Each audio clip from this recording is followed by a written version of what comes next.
2025 సంవత్సరం ఫిబ్రవరి నెల 1వ తారీఖు నుండి 8వ తారీఖు వరకు 10వ రాశి మకర రాశి ఫలితాలు చెప్పుకుందాం. ఈ మకర రాశికి కూడా ఇప్పటికీ 7 సంవత్సరాల 3 నెలల నుంచి ఏలినాటి శని పట్టింది. ఈ ఏలినాటి శని అయిపోయింది. అయితే మార్చి 30వ తారీఖు రోజున 6 గ్రహాలు ఒకటవుతున్నాయి. దానివల్ల కూడా చాలా ఇబ్బందులు పోతాయి. అన్ని రకాలుగా మీరు బాగుంటారు. కాబట్టి ఈ శని కుంభం నుంచి మీనానికి వస్తాడు కాబట్టి ఈ రాశి వాళ్ళు ముందుగా శనికి పూజాభిషేకం చేయించుకోండి. ఈ రాశి వాళ్ళకి బుధుడు, శుక్రుడు, రాహువు, కుజుడు, గురువు వీళ్ళంతా కూడా బాగున్నారు. వీళ్ళకి వ్యాపారంగా బాగుంటుంది, వివాహం అవుతుంది. ఇదివరకు ఎప్పటి నుంచో రాని డబ్బులు మీ చేతికి వస్తాయి. మీరు ఏదన్నా ఇల్లు కొనుక్కుంటానికి కూడా మంచి అవకాశం ఉన్నది. చదువుకునే వాళ్ళకి మంచి ఉద్యోగం వస్తుంది. విదేశాలకు వెళ్ళేటువంటి వాళ్ళకి విదేశాలకు వెళ్ళే అవకాశం ఉంది. మరి వ్యవసాయదారులకు వ్యవసాయం బాగుంటుంది. తర్వాత మీరు ఏది అనుకున్నా కూడా మంచి జరగటానికి బాగా అవకాశం ఉన్నది. కానీ ఎక్కడైనా నేనేం చెబుతూ ఉన్నానంటే, మనం ఏ జీవరాశికి ఎటువంటి అపకారం చేసినా గ్రహస్థితిలో నుంచి కంటే ఎక్కువ కష్టాలు పెరుగుతాయి. కాబట్టి ఎక్కడైనా జరిగిన పొరపాట్లను మనం ఆలోచించుకోవాలి. పొద్దున నిద్ర లేచిన తర్వాత సాయంత్రం లోపల మనము చేసిన తప్పు ఏమిటి అనేది బాగా ఆలోచించుకొని నిర్ణయం తీసుకోవడం చాలా అవసరం.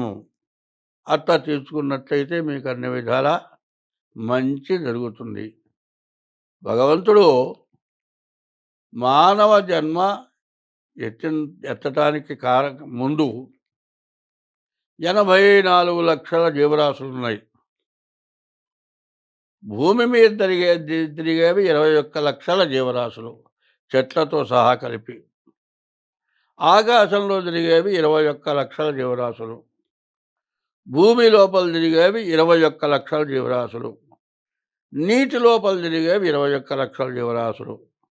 మొత్తం కలిపి 84 లక్షల జీవరాశులు.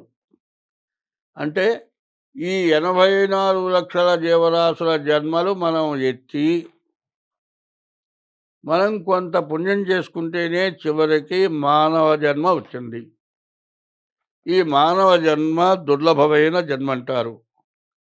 అటువంటి జన్మ వచ్చినప్పుడు ఇప్పుడు ఈ మకర రాశి వాళ్ళు 7 సంవత్సరాల నుంచి విపరీతమైన కష్టాలు పడ్డా కూడా నిలబడగలిగారు. అంటే పూర్వజన్మలో పుణ్యం చేసుకున్నందువల్లే ఇన్ని కష్టాలు. 30 సంవత్సరాలకు ఒకసారి ఏలినాడు శని వస్తుంది. శని నుంచి తప్పించుకొని నిలబడ్డారు.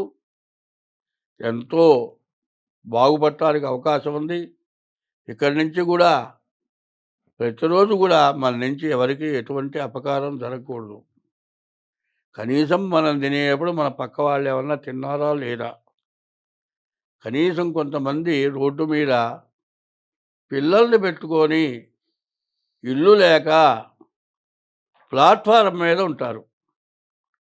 ఎందుకంటే చీకటి పడ్డ తర్వాత కొట్లు వేస్తే ఆ కొట్ల పంచల కింద పడుకుంటారు, అడుక్కొని జీవిస్తారు. అట్లాంటి వాళ్ళు అన్నం లేని వాళ్ళకి అన్నం పెట్టాలి. అంతే. కట్టుకుంటానికి గుడ్డ లేనప్పుడు కట్టుకుంటానికి గుడ్డ ఇవ్వాలి. డబ్బులు ఇస్తే మాత్రం బీదస్థితి ఎట్లా ఉంటుందంటే మత్తు పదార్థాలు సేవించి భార్యా పిల్లలను చావగొడుతున్నారు. దానం చేయడానికి కూడా వివరణ తెలుసుకొని దానం చేయాలి. ఎవరికి ఎప్పుడు ఎట్లా దానం చేయాలి అట్లా చేయాలి. ఇప్పుడు మనం ఏం చేస్తున్నాము, పక్క ఇంట్లో ఎవరైనా చచ్చిపోతే వాళ్ళ దగ్గర డబ్బులు ఉన్నాయా లేవా, వాళ్ళ శవాన్ని పారేయటానికి ఏమన్నా ఉన్నదా లేదా చూడరు, అడగరు. అడిగితే మన నెత్తిన పడుతుందేమో. చచ్చిపోయిన శవం దగ్గర పోవటానికి భయం, శవాన్ని తాగటానికి అంతకంటే భయం. ఒకవేళ వాళ్ళ దగ్గర ఏదైనా డబ్బులుండి శవాన్ని పారేయాలంటే నలుగురు మోయటానికి కావాలి. అయ్యా నువ్వు మోస్తావా అంటే మాకు యంత్రాలు ఉన్నాయండి, మేము మొయ్యమంటారు. మరి అటువంటి సందర్భాల్లో వాళ్ళ దగ్గర డబ్బులు లేకపోతే మనం డబ్బులిచ్చినా సరే ఆ శవదహనాన్ని చేయాలి. మరి అనాథ ప్రేత సంస్కారే కోటి యజ్ఞ ఫలం లభేతనుంది. అనాథ, దిక్కు లేకుండా, డబ్బులు లేకుండా, పెళ్ళాం పిల్లలు ఉండి కూడా వాళ్ళని దహనం చేయటానికి, మట్టి చేయటానికి డబ్బులు లేకుండా ఉంటే, అట్లాంటి కష్టదశలో ఎవరైనా సరే రెండో వాళ్ళతో సంబంధం లేకుండా సర్వస్వం ఖర్చు పెట్టి ఆ జీవరాశిని గనక మట్టి చేస్తే కోటి యజ్ఞాలు చేసిన ఫలితం ఉన్నది అని ఉంది. కాబట్టి నీవు ఇంతకుముందు ఎన్ని పాపాలు చేసినా, నీ వంశస్థులు ఎన్ని పాపాలు చేసినా, నీ తల్లిదండ్రులు ఎన్ని పాపాలు చేసినా, నీ పిల్లలు ఎన్ని పాపాలు చేసినా, ఇట్లాంటివి చేస్తే మనం దారిన వచ్చేప్పుడు ఒక్క మనిషే ఉంటాడు. వాడు అడుక్కొని తింటాడు. ప్లాట్ఫారం మీద రోజు కనపడుతూ ఉంటాడు. వాడెక్కడ చచ్చిపోయి ఉంటాడు. పోయేవాడు పోతూ ఉంటారు, వచ్చేవాడు వస్తూ ఉంటారు. ఆ శవం సంగతి ఎవ్వరు పట్టించుకోరు.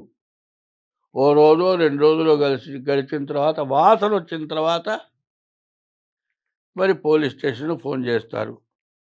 ఆ వాసన వచ్చిన శవాన్ని మున్సిపాలిటీ వాళ్ళు బండిలో వేసుకెళ్తారు. కుక్క దస్తే పెంట పువ్వు బండిలో వేసుకెళ్ళినట్టు ఈ శవాన్ని తీసుకెళ్ళి ఆ గుంటలో బారేస్తారు. ఆ ఎట్టివాళ్ళు మట్టి వాళ్ళు రూపాయలేంది వాళ్ళు ఎందుకు చేస్తారు? పురుగులు పడి చస్తుంది ఆ శవం. ఇట్లాంటిది జరుగుతుంటే మనం చూస్తూ ఉన్నామంటే ఎంత మహాపాపమో చెప్పండి. తల్లిదండ్రులకు అన్నం పెట్టకపోవటం కానీ, భార్యని సరిగ్గా చూడకపోవటం కానీ, మనం తింటూ ఎవరన్నా వస్తే అన్నం పెట్టకపోవటం కానీ, అన్నిటినీ కూడా సాటి మనిషి చచ్చిపోతే చూడండి, ఒక్క కాకి చచ్చిపోయిందంటే ఎన్ని కాకులు వస్తాయో, ఎన్ని కాకులు అరుస్తాయో, ఎన్ని కాకులు వచ్చి చూస్తాయో మనం చూస్తూ ఉంటాం. మనం ఒక మనిషి చచ్చిపోతే ఎవ్వరం అటు పోవట్లే. కాకుల కంటే మనం పనికిరాని వాళ్ళమా? కాకు చచ్చిపోతే ఎన్ని కాకులు వస్తాయో చూస్తాం. అంటే వాటికి ఉన్న జ్ఞానం, మనకు ఉన్న జ్ఞానం కూడా పోయిందా? ఇవన్నీ కూడా ఎవరిని నేను తిట్టడం కాదు, ఎవరిని అనటం కాదు. దీన్ని ఆలోచించటం లేదు కాబట్టి ఆలోచించండి. నేను చెప్పింది ఆలోచించి మంచి చేస్తే ఇట్లాంటి చెడు టైముల్లో మనం అంతా బాగుంటాం. లేకపోతే ఎట్టి పరిస్థితుల్లో ఏమవుతుందంటే ఒక్కొక్కరు నడిచిపోతూ ఉంటారు. పోతూ పోతూ ఎల్లికలా పడతారు, తలకాయ బాగుతుంది, అక్కడే చచ్చిపోతారు. ఏమిటంటే అనాథల్ని అట్లా చూస్తే మనకి గతి పడుతుందేమోనంట. కాబట్టి ఈ రాశి వాళ్ళకు కూడా పూర్తిగా బాగాలేదు కాబట్టి జాగ్రత్త పడితే ఎంతైనా మంచిది. స్వస్తి. హిట్ టీవీ యాప్, ఇందులో short news, live news, entertainment shows, movies, digital magazines తో పాటు మీ జిల్లా వార్తలను కూడా ఫ్రీగా చూడొచ్చు. అంతేకాదు కేజీ నుంచి పీజీ వరకు విద్యార్థులకు స్కాలర్షిప్ కూడా అందిస్తున్నాం. ప్రతి వారం 10 మందికి లక్కీ డ్రా ద్వారా ఒక్కొక్కరికి 10,000 రూపాయలు అందిస్తున్నాం. ఇంకెందుకు ఆలస్యం, వెంటనే హిట్ టీవీ యాప్ ని డౌన్లోడ్ చేసుకుని ఫ్రీగా ఎంటర్టైన్మెంట్ పొందండి. Hit TV app. Hit TV app. Please download hit TV app. Hit TV app ని ఫ్రీగా డౌన్లోడ్ చేసుకొని ఎంజాయ్ చేయండి. మీకు నచ్చిన ఎంటర్టైన్మెంట్ కోసం హిట్ టీవీ యాప్ ని ఫ్రీగా డౌన్లోడ్ చేసుకొని ఎంజాయ్ చేయండి. హిట్ టీవీ యాప్ ని డౌన్లోడ్ చేసుకుని ఆస్వాదించండి, ఆశీర్వదించండి. ఇంతమంది సెలబ్రిటీలు హిట్ టీవీ యాప్ ని డౌన్లోడ్ చేసుకోండి అని చెప్తున్నారంటే ఎంత మంచి యాప్ ఆలోచించండి. అమెరికా అమెరికా అమెరికా అమెరికాలో చదవాలనుకునే వాళ్ళకి విశ్వసనీయమైన పేరు మన శౌర్య కన్సల్టెన్సీ. UK లో 1 year masters. UK లో 1 year masters. 2 years work permit up to 5 years visa. Contact Saurya Consultancy. Contact 89851 89851.